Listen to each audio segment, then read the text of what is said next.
रावीच्या बनवण्याची तयारी चालू होती. आम्ही पतंग बनवण्यासाठी तयारी करत होतो. रावीचं हातमध्येच काहीतरी चालू होतं, इकडे तिकडे करणं. मग काय, पतंग बनवण्यासाठी जे काही लागणारे साहित्य, पेपर, पेन, रावीचं आपलं मध्येच काहीतरी चालू होतं. पेन वडणं, पेन लिहिणं. आमचं पतंग बनवण्याची तयारी चालू होती आणि रावीचं मध्येच आतमध्ये काहीतरी चालू होतं. वडावडी करणं. लेकरं खूप अनकम्फर्टेबल होतात ना आपण काही करत असतो त्यावेळेला. मग काय चालू होतं पतंग बनवणं.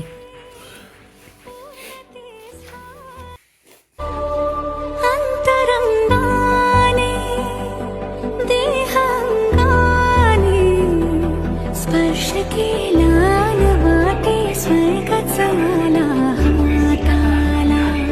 स्वप्न जे होते अंतराळात झाले देहांगाने. स्पर्श केला वाटे स्वर्गाचा आला हाताला.